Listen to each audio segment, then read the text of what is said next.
So this is our professional line of GPUs that customers use for things like engineering, product design, scientific analysis, all kinds of things, data analysis.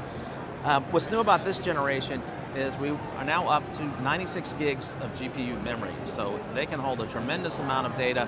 Our professionals use very complex, multi-application workloads, large data sets, and so we needed to expand the capability in this, and of course it takes advantage of our Blackwell GPU technology, so more advanced graphics, ray tracing, AI compute, and we announced 3 different flavors of this. The flagship product is a 600-watt card, very powerful GPU, the most powerful single GPU we've ever produced for desktop systems. We also have a 300-watt version, so we know you won't be able to fit too many of those in the chassis, maybe 1 or 2 in your workstation, but if you need to scale out, you can use the 300-watt cards. They all have 96 gigs of memory, so you can have a very large memory footprint with 4 of those in a single workstation. Yeah. And we also have one for the data center, so it is a passively cooled version of the 6000, so you can have 6000 RTX Pro wherever you want it, from the data center, your desktop, wherever you want to get that kind of performance, we offer the ability for you to be able to deploy it. That's superb. Now I recognize the form factor of this, right? You know, I use my A6000, that's going back a couple of generations. I recognize this form factor, yeah, that's a GPU.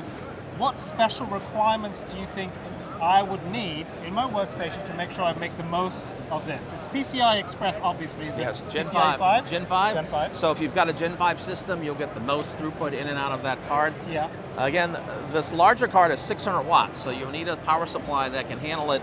It's a different cooling solution. Our traditional cards have a blower style cooler. It's very quiet, it blows air out the box. So the goal of that is not to put more heat inside the system.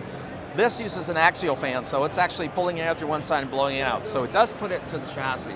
So you need to make sure you have adequate cooling in your box to make sure that the extra heat the CPU is putting in there. Some of it comes out the back, but most of it's going to go into the case. So you're going to make sure you have adequate cooling and adequate power for that guy, because he's just a much larger card, and you can see it's a little longer than our traditional GPU. So 96 gigs of RAM on board. Yes. How many instances of MS Paint can I load up and something like that? A lot of them. We have a demo we're showing the floor. Someone's running a very large virtual model in one of the game engines, and it is miles in size, right? It's not, that's the way people want to work. They don't want just a small room size model.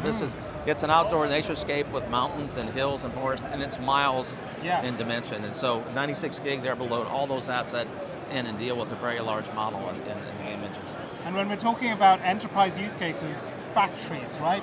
Digital twins of entire factories now being able to fit and being rendered in real time on something like this. Right, and they'll use these cards to help build parts of those factories. The whole giant factory may run on one of the large servers that we have in here, but you want to be able to simulate robots, assembly line pieces, right? People walking in it. We always forget about the people, but that's part of a digital factory. You have digital humans who are walking around in the factory and interacting with robots and assembly lines. So it's a very complex environment to build, and a lot of people use these kinds of cards to build them because they're so complex and they want it. It involves AI and graphics, compute, you name it. All of our technologies get thrown in there, and these are the cards people use in their workstations to do that.